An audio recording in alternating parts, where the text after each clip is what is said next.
Bueno, ya estamos de vuelta después de este audio que nos mandó nuestro invitado, y les voy a leer un poquito quién es el doctor Miguel Equihua Zamora.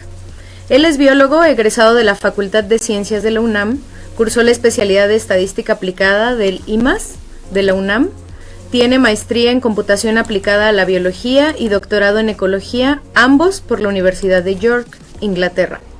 Es investigador nacional, nivel SNI 2, ha sido becario del CONACYT, Consejo Británico de la AID de los Estados Unidos, PSPA de la UNAM, es investigador titularse en el Instituto de Ecología INECOL, fue presidente del Consejo Consultivo de Directores del Sistema CONACYT del CPI en 2006,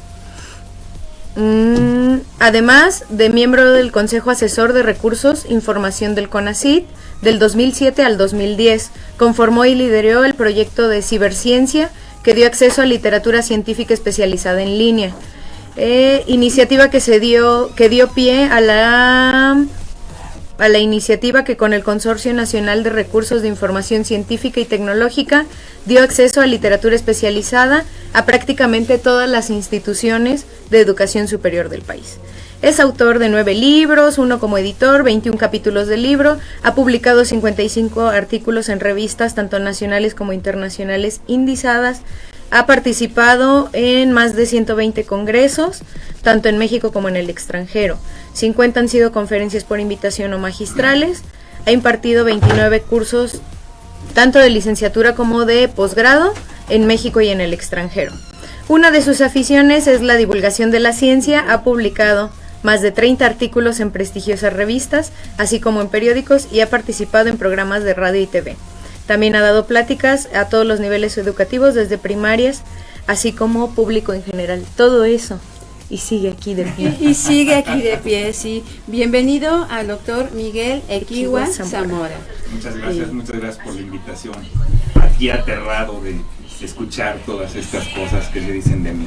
Bueno, por un lado aterrado, pero creo que de este lado fascinadas, ¿no? Sí, Adri, sí. Verdaderamente. Acabamos de escuchar un audio en el cual también se ve reflejado todo este trabajo, como bien dice el título, integral, ¿no? Se integra todo, pero más adelante se va a ir detallando, se va a ir explicando. Ahorita fue solamente como una probadita, porque para llegar a todo esto que el doctor está realizando y está coordinando, tuvo que haber pasado un proceso evolutivo en su vida, ¿no? Entonces, pues, doctor, queremos primero que nada saber y conocer, y creo que todo el público que nos está escuchando, ¿dónde naciste? ¿Dónde creciste? ¿Dónde estudiaste? Bueno, yo nací en la Ciudad de México,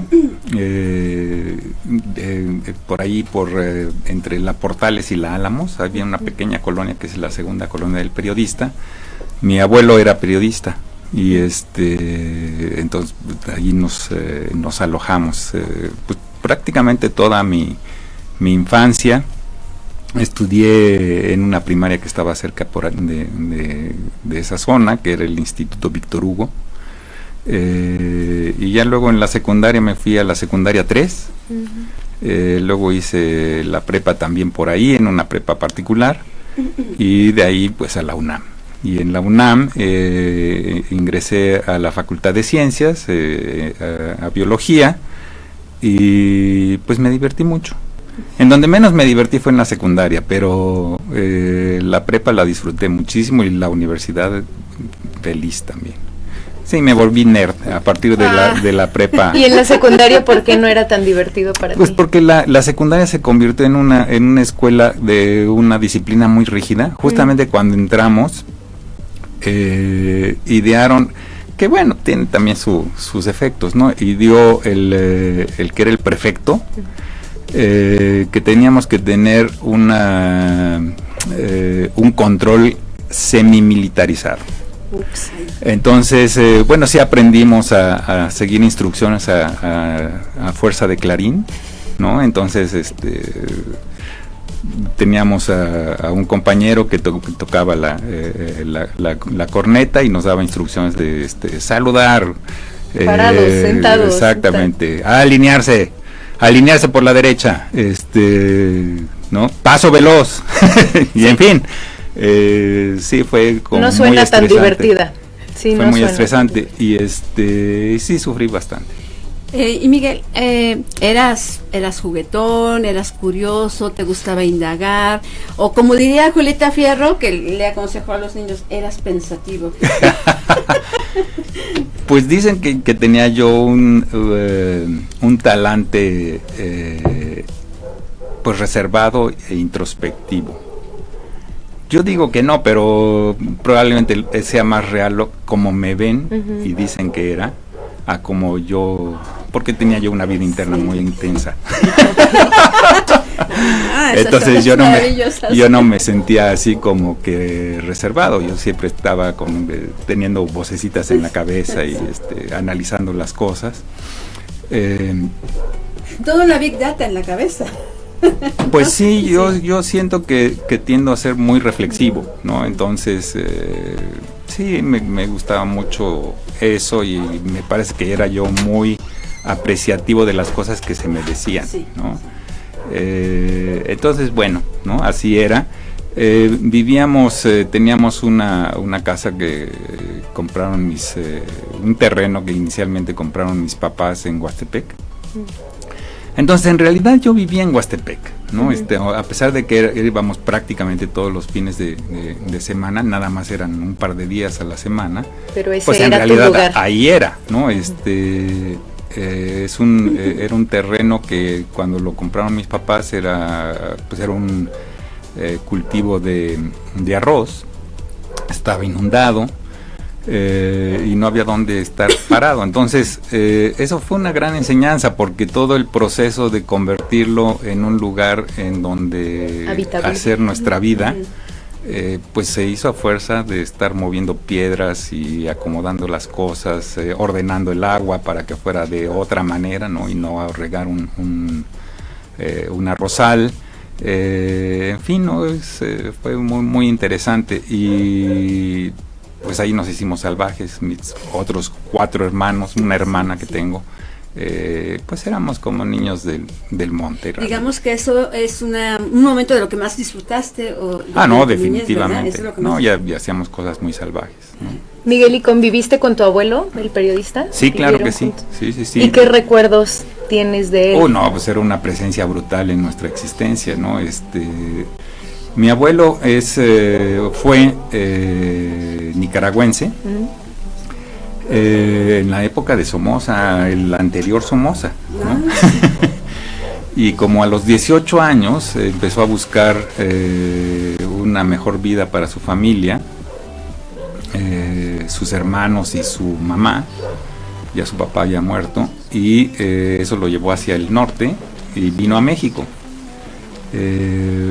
Y aquí se hizo abogado y periodista. Y sí encontró manera de construir su vida, y toda la familia se vino de Nicaragua a México. Y pues era muy orientado a la cosa académica. En realidad mi abuelo, además de, por ejemplo, él participó mucho en los movimientos sindicalistas y otra serie de cosas. Participó muy intensamente en la redacción de la primera ley del trabajo, en fin, ¿no? Cosas que en su época pues le tocaron vivir. Pero quizás una de las cosas más impresionantes para nosotros fue que fue de los fundadores de la Escuela Nacional de Economía en la UNAM. Órale. Y la clase que él daba era teoría económica y era muy matemático, ¿no? Entonces era una cosa terrible para nosotros, ¿no? Porque a la hora si nos daba una mesada, bueno, o dinero cuando iba los viernes a la casa, y nos decía, a ver, ¿cómo te comportaste? Vamos a hacer proporcional a tu desempeño la retribución que te voy a dar, y hacíamos cálculos y reglas de 3 y quién sabe qué, nunca le entendíamos nada. Entonces, bueno, pues eso era ahí una cosa impresionante, y conforme fuimos creciendo, pues este tipo de interacción se fue complejizando, ¿no? Entonces a mí me regaló, por ejemplo, creo que él hizo un libro que era el Tratado de Teoría Económica, que fue durante mucho tiempo el texto para enseñar la materia en la UNAM. a tener como 17 ediciones o una cosa así por el estilo, y a mí me regaló algunas ediciones de eso, ¿no? Y me dijo, a ver, por lo menos ojéalo. A ver si entiendes. No, sabía que se tenía que entender, pero y de repente teníamos discusiones de teoría económica, ¿no? Teoría subjetiva del valor y objetiva del valor. Y de ahí tu gusto también por las matemáticas, ¿no? ¿O no se lo adjudicas tanto al abuelo? Pues fíjate que las matemáticas son como un accidente un poquito más adelante. La otra influencia muy importante en mi vida era un tío que también ya murió, mi tío que era el hermano mayor de mi mamá, Francisco Zamora, le decíamos el tío Paco, y él era ingeniero civil, fue de los fundadores de ICA, por cierto, y luego se peleó ahí con los otros ingenieros y se salió y dijo que esa cosa no iba a ir para ningún lado, y bueno, ¿no? Pues, pero era de los primeros especialistas en mecánica de suelos del país, ¿no? Él estuvo en la cimentación, por ejemplo, de la Torre Latino y de la Lotería Nacional, y nos contaba historias de cómo es que se mueven los suelos, y ahí sí había una cosa muy matemática. Él tenía en su casa, las baldosas que tenía en la entrada de su casa era el teorema de Pitágoras, ¿no? En fin, ahí sí había una influencia muy matemática, y además era muy placentero hablar con él. Definitivamente grandes influencias que ha tenido Miguel en su vida y que de algún modo lo inspiraron a hacer lo que está haciendo ahora. Y bueno, pues tenemos una pequeña sorpresa musical y que si quisiéramos presentarla y posteriormente que Miguel nos hable un poquito de ello. Adelante. Was this part of your plan? When will I feel alone? Feels like I can't go on, just a lie you left on.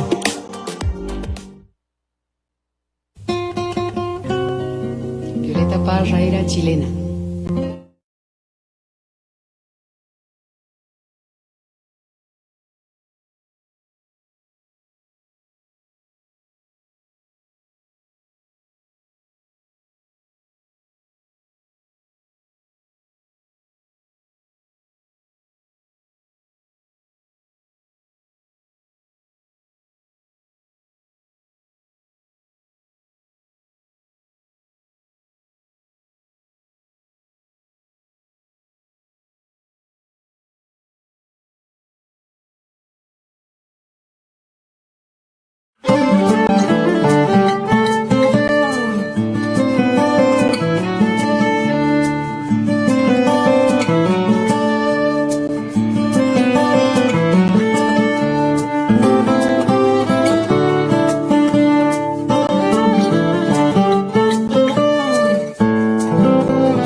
Estás escuchando Crónicas Científicas. Continuamos. Ya comienza Sacando las Batitas al Sol.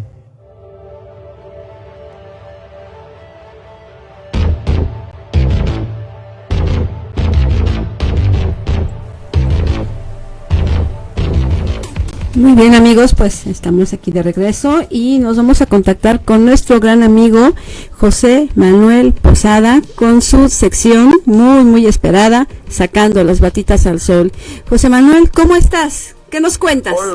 Hola, ¿qué tal? ¿Cómo están? Buenos días. Pues los ando escuchando desde temprano, las historias de vida del doctor Equigua, que no tengo el gusto de conocerlo, pero algún día que me lo encuentre en el INECOL, porque yo voy seguido por ahí a tomar fotos y a algunas otras cosas académicas, pues lo voy a pasar a saludar. Con mucho gusto. Y un saludo a Adriana, que ya la vemos por fin en la cabina. Te extraño, ¿por qué no viniste? Ya te cotizas, como ya tienes programa los lunes, ya no vienes a vernos, sí, ¿verdad? Ya no más quiero saludar el programa los lunes. Bueno, ya nos tocará vernos en Coatepec. Un poquito de lo que se dice, porque en realidad es muy fácil de elegir, porque es multifacético el doctor, y coincide con que estoy leyendo un libro muy bueno de Neil deGrasse Tyson, este astrofísico y divulgador de la ciencia muy conocido, quizás sea el divulgador más conocido en la actualidad. Pero este libro fue una sorpresa, se llama Ciencia y Guerra, y en realidad va más allá de la personalidad de Neil deGrasse, que uno lo encuentra en los videos, inclusive irreverente, chistosón. Una personalidad que a muchos no les agrada porque es una personalidad, digámoslo de alguna forma, muy agringada, ¿no? Muy del espectáculo. Pero este libro, el de Ciencia y Guerra que estoy leyendo, en realidad es un libro de ensayos, como el título lo dice, sobre estos temas, pero donde Neil deGrasse se luce totalmente y saca unas historias de vida sobre la guerra de Vietnam, la guerra del Golfo y cosas que él vivió como ciudadano norteamericano y que le perturbaron mucho por el patrioterismo y el patriotismo chafa de que encontró en Estados Unidos. El chiste es que nada más hay un par de líneas en donde empieza a hablar muy extrañamente de algo que me llamó mucho la atención, solo un par de líneas. Y habla de algo que le llama el mecanismo de Anticitera, y lo comenta algo de algo que dice el mecanismo de Anticitera. Me llamó mucho la atención y lo empecé a buscar, pues resultó que el mecanismo de Anticitera no es ni más ni menos que la primera computadora, es la primera computadora que se construyó en toda la historia. Se construyó en el primer siglo, en el siglo I, antes de Cristo, y se descubrió porque el barco romano que lo llevaba, que saqueaba las colonias griegas en esas épocas, en el siglo I antes de Cristo, naufragó por una tempestad y tiró la carga, incluyendo esta computadora, en la isla de Anticitera, que está ligeramente al norte de Creta. Este mecanismo, que es la primera computadora, la descubrieron en 1900 unos marinos, pescadores que estaban sacando esponjas hace 100 años, 120 años en esa parte, y fue hasta poco después del 2000 cuando un grupo grande de investigadores se dio a la tarea de descifrar de qué se trataba todas las ruedas y engranajes de bronce. Son en total 72 engranajes y 36 ruedas de bronce que no se sabían que en esa época, hace 2100 años, se tenía la capacidad tecnológica para hacerlo. El chiste es que esta computadora, la primera, es un mecanismo que sirve para predecir eclipses, el movimiento de la luna y el movimiento de los planetas que se conocían y el movimiento del sol. Es algo fuera de lo normal y ahorita ya hay reconstrucciones computarizadas de cómo pudo haber sido el mecanismo de Anticitera, la primera computadora de la historia. Entonces tiene unas cosas fuera de lo normal, unas ruedas dentadas con 125 dientes, otras de 235, otras de 19, otras de 223, muchas de ellas son números primos, el número de dientes que tiene son números primos y encajan en los engranajes unas con otras, de tal forma que van simulando a la hora que uno mueve una manivela los movimientos de la luna y los posibles eclipses que pueda haber. Pero era tan preciso que inclusive podría decir el color de la luna, podría predecir el color de la luna que se iba a tener para un eclipse dado, porque la luna puede cambiar de color, puede ser un eclipse muy oscuro o un eclipse muy rojizo. Entonces, a mí me sorprendió porque yo nunca había escuchado de esto, del mecanismo de Anticitera, y no sé si alguno de ustedes, pero gracias a este librito que estoy escuchando, que estoy leyendo de Neil deGrasse, me enteré del mecanismo de Anticitera y ahora estoy enamorado de esto y tengo que ir al Museo Arqueológico de Atenas para conocerlo en vivo. Ahí nos llevas, José Manuel. Ojalá me puedan apoyar económicamente porque nada más necesito 50,000 pesos. Hay que buscar patrocinio. Pero para 3 boletitos. Ya no puedo vivir sin conocer esta cosa. De acuerdo, José Manuel. Pues muy interesante lo que nos has compartido y bueno, pues te agradecemos mucho y ya nos veremos en la siguiente edición del programa. Claro que sí, échenle un ojo, googleenlo, youtubenlo, mecanismo de Anticitera, les va a sorprender muchísimo porque es algo que se debe de conocer más y apenas se están descubriendo. La primera computadora hecha en la historia hace 2100 años. Cuídense mucho, un abrazo a todos. Un abrazo, José Manuel, hasta pronto. Hasta luego.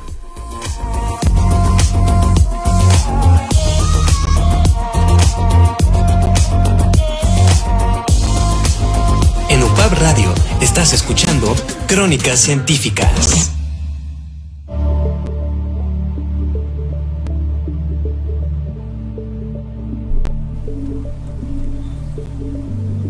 Bueno, amigos, pues muy interesante lo que nuestro compañero y amigo José Manuel Posada nos compartió el día de hoy del mecanismo de Anticitera. Pueden googlearlo como él bien dijo y pues conocer y ampliar más sobre el tema. Luego les pasamos nuestras cuentas para los depósitos Tenemos que ir al de los museo. boletos, ¿no? No sé si... Exactamente.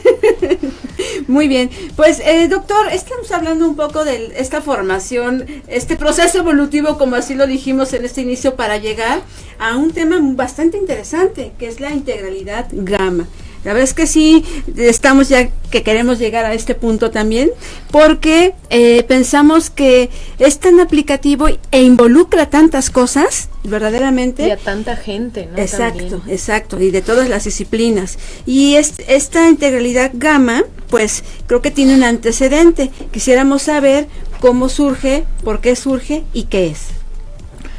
Bueno, de hecho, el asunto ambiental, que es de hecho también la forma quizás como yo llegué a la biología, en los 70s, bueno, de hecho un poco antes, o sea, justamente terminando la Segunda Guerra Mundial, pues ustedes saben cómo terminó, ¿no? Se hizo a fuerza de ciencia la domesticación, vamos a decir, del átomo, como para hacer qué, ¿no? Y Estados Unidos tuvo a bien arrojar 2 bombas a su enemigo entonces, que era Japón, y produjo la muerte de miles de personas de un plumazo, ¿no? Y eso llevó al grupo de físicos, por cierto, que trabajaban en el proyecto Manhattan, a salir de ese proyecto y decir es que esto sí está tremendo. O sea, la humanidad tiene la capacidad de destruir el planeta. Sí. Y quién toma las decisiones de esa destrucción. Entonces fundan una revista científica, pero una revista científica para discutir asuntos de política pública, que se llama The Bulletin of the Atomic Scientist, que les invito a que lean. Y justamente en su portada decidió el comité editorial poner un pequeño reloj en donde se marca el último cuarto de hora, y cada edición el comité editorial discute cuánto falta para el fin del mundo y mueven la manecilla. Entonces cada número tiene la manecilla en distinta posición. Ahora se han hecho análisis de cuáles han sido las posiciones del bulletin a lo largo de la historia. Y sí hemos estado varias veces muy cerca del último minuto, ¿no? Sí, sí. Entonces, fíjense cómo eso, digamos, es en los 50s. Luego, pues viene la Guerra Fría. ¿Qué es lo que significa la Guerra Fría? Pues el poner el talento humano en las potencias, superpotencias se les llamaba entonces, a la carrera armamentista, ¿no? A generar capacidades para destruir más rápidamente el planeta, justamente a fuerza de fuerza atómica. Y se le ocurrió a todos los países pues hacer pruebas nucleares. Entonces, hacia los 60s, un grupo de biólogos, entre ellos biólogos en Estados Unidos, se pusieron a analizar cuáles serían las consecuencias de esta situación de Porque estar haciendo pruebas atómicas en el mundo. Hicieron un enorme proyecto de ciencia ciudadana que consistía en invitar a la ciudadanía a donar los dientes de leche que mudaban sus hijos para hacer el análisis de cómo es que el estroncio estaba sustituyendo el calcio en los dientes. El estroncio como consecuencia de las pruebas nucleares a cielo abierto. Y demostraron claramente que había un efecto de esta práctica humana extendida entonces, y pues que eso debería pararse. Y fueron a hablar con el presidente, entonces estaba en Estados Unidos como presidente John Kennedy, y fue como por el 63, 62, 63, y Kennedy quedó tan impresionado de lo que estaba ocurriendo que hizo el primer veto a la experimentación nuclear a cielo abierto. Y ya hacia los 70s viene creciendo, ¿no? esta preocupación ambientalista, sobre todo en los países desarrollados, sí. Pero fíjense cómo está todo el planeta, ¿no? Preocupado de esta actitud. Y por supuesto, pues yo nací en el 55, ¿no? Entonces hacia los 60s yo pues me enteraba yo de esas cosas. Yo me acuerdo haber estado jugando en un arenal ahí por el Ajusco cuando nos enteramos por radio que habían matado a Kennedy. Y en los 70 se crea la EPA en Estados Unidos, pero yo recuerdo que en los 60 vivíamos con una contaminación atmosférica terrible en la Ciudad de México y ocurrieron accidentes de gente que desfallecía en California, ¿no? En Los Ángeles, porque la contaminación era brutal. Y se crea la Subsecretaría de Mejoramiento del Ambiente como un brazo científico del departamento entonces del Distrito Federal. En más o menos en el mismo momento en que se crea la EPA, ¿no? Con cobertura nacional en Estados Unidos. O sea, el movimiento ambientalista estaba operando por ahí y por supuesto se discutía muchísimo. Mi mamá era apasionada del asunto y por supuesto además era ostensible que teníamos un problema ambiental en la Ciudad de México. Entonces, bueno, pues todas esas cosas me infectaron, aunque yo no pensaba ecológicamente tanto en ese momento. Me gustaba mucho la biología, ¿no? Me gustaba la experimentación, me gustaba mucho la química. De hecho, sí me hice muy bueno en química. En la prepa era yo el alumno favorito del profesor. El nerd. Ya lo había dicho al inicio. No, muy bueno, me encantaba. Me sigue gustando mucho la química. Pues así es como llegué a esta situación. Luego también por ahí entre los 60s y los 70s había estos grandes proyectos de desarrollo de infraestructura, particularmente presas en México. Ya para entonces mi mamá estaba muy cerca, trabajaba en el Congreso, era como asesora de diputados, de una diputada, de Ifigenia Martínez, nada menos, que era su amiga. Y trabajaba pues generando información para ella y proyectos, etcétera. Y uno de los temas era eso, ¿no? La problemática ambiental de la destrucción que se producía alrededor de los proyectos de desarrollo de infraestructura, ¿no? Entonces, pues sí, yo creo que todas esas cosas a final de cuentas acabaron pesando.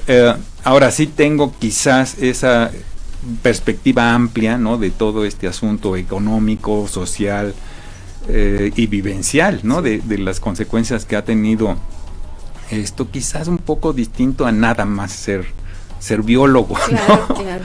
Y entonces sí, pues ahora que tenemos la oportunidad de impulsar este proyecto, me parece que sí es muy importante el integrar las disciplinas, pero por otro lado es algo, diríamos, en materialismo dialéctico, que hay condiciones objetivas en nuestro entorno para que esta forma de pensar pueda ocurrir. No es que alguien sea particularmente talentoso, ¿no? Que también se requiere talento, pero lo que está ocurriendo a nuestro alrededor lleva a que esta necesidad de integrar visiones y representaciones del mundo ocurra. No en balde estamos viviendo en la emergencia de la inter y la transdisciplina, Sí, y claro. la evolución de estas qué es lo que quiere decir la transdisciplina y los encuentros de saberes, Claro, y sí, todo ese sí, tipo de cosas. La necesidad de ser incluyentes y estar abiertos, que además es una postura que debe ser científica. El científico debe ser crítico de sí mismo y de todo, ¿no? Y abierto a lo que está pasando en la realidad, y consciente de que las representaciones que nos hacemos de la realidad pues necesitan distintas visiones, son ¿no? parciales y nunca están acabadas, ¿no? Claro. Por ejemplo, esto de la primera computadora, pues depende de lo que estemos hablando, porque como tenemos una visión occidental en donde los mecanismos nos fascinan, entonces esto de los engranes parece particularmente importante, ¿no? Pero pues hay otras formas de cómputo que probablemente no hemos descubierto, porque las condiciones Claro, objetivas, claro, ¿no? claro, de claro. cómo representamos el mundo no nos permite verlas, ¿no? Pero ¿qué va a pasar cuando tengamos, que ya empieza a verlas, computadoras fluidas, ¿no? Que una taza de café sea una computadora. Sí. El mecanismo es más químico, de intercambios, Claro. en fin, ¿no? O sea, otras representaciones de lo que tenemos en la cotidianidad. En fin, de eso podríamos hablar largo y muchísimo, tendido. pero 3 horas. yo creo que este asunto de cruzar las fronteras disciplinares es lo de hoy. De cómo hacerlo, pues es algo que tenemos que descubrir. De cómo generar mejores condiciones de vida en una nueva definición del desarrollo es una exigencia. Y el desafío que tiene la humanidad de ver si puede transitar a una vida cósmica o desaparecer como un accidente darwiniano, ¿no? Claro, sí. Y es muy importante esto que estás comentando, porque también hablabas en un momento dado, bueno, leyendo y sabiendo un poco más de integralidad gamma, trata de involucrar a la ciudadanía, ¿no? En esa cuestión de responsabilizarse y ser consciente, ¿no? También de lo que le rodea. Y ser partícipe, ¿no? Por Muchas supuesto. veces en estas cosas Pues de ciencia fíjate, ciudadana. estamos viviendo, depende otra vez, ¿no? O sea, es que depende de cómo hablamos. Hablamos de que estamos en la era de la información. Sí es cierto que si uno se fija en la cantidad de material impreso, ahora que está en vías de extinción el material impreso, porque ahora está impreso Yes, virtualmente, claro.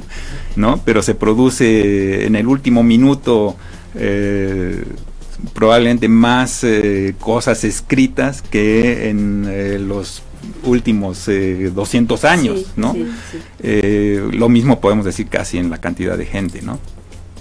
Pero la presencia humana en realidad está teniendo un efecto tremendo sobre el planeta, y la forma como nos relacionamos con esto nos exige pues encontrar nuevas formas de relacionarlos, o no vamos a poderlo sortear, ¿no? Por ejemplo, estaba yo estudiando este tema hay un libro muy interesante que se llama Cosechando la biosfera, y pues la cantidad de material que produce la biosfera a partir de la fotosíntesis, que es la principal forma de cosecha de energía solar, Sí, sí. que es lo que mueve toda la maquinaria biológica en el planeta, es brutal realmente, ¿no?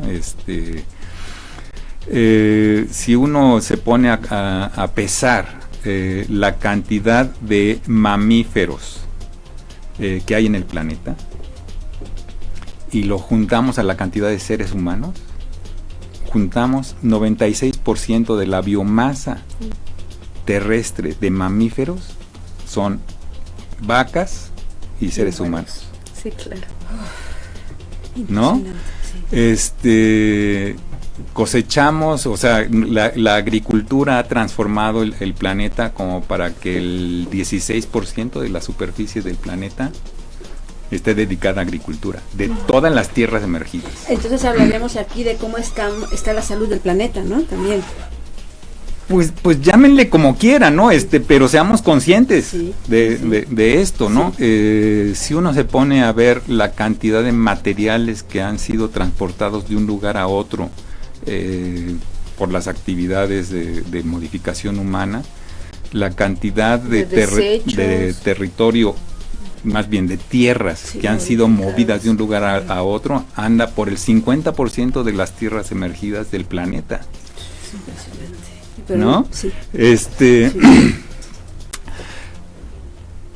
¿Cuántas especies utilizamos en nuestra alimentación? Bueno, ya dije que las vacas casi es todo lo que pesa, pero ¿cuánto comemos, no? Del trigo son 4 especies probablemente, con alrededor de 1000 variedades, Claro.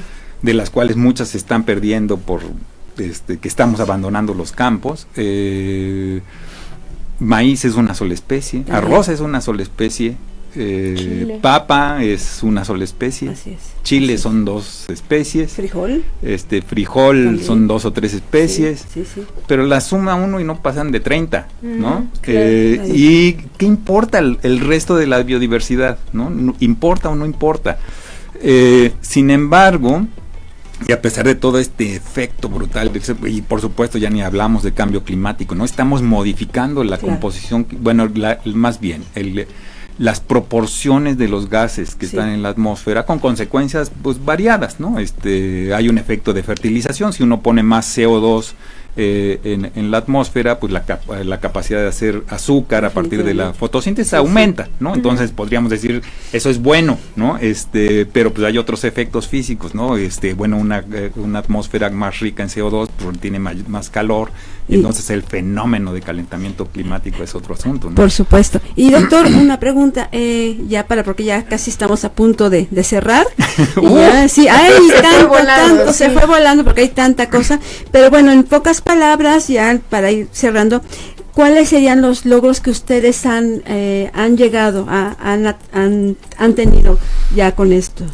Bueno, sí digo que hay este proceso, digamos, de aparición del asunto ambiental en la política pública, probablemente en Occidente desde los 50, ¿no? Y motivado por cuestiones muy importantes. Hay otra vena que viene por el lado de las luchas de los derechos civiles, porque sobre todo en Estados Unidos la gente se empezó a dar cuenta, particularmente los afroamericanos, que vivían en condiciones más insalubres que los caucásicos.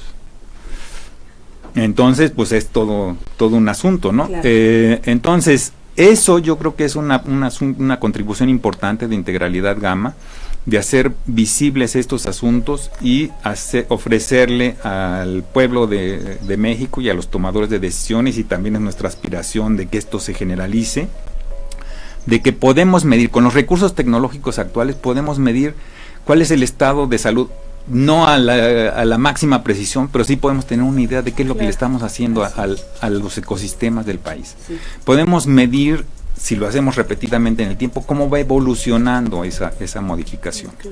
Y hagámonos responsables de las modificaciones que queremos, hagámonos responsables del tipo de desarrollo.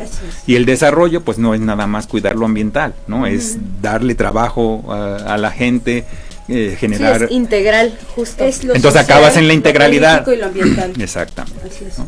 Entonces, por su propio peso cae. ¿no?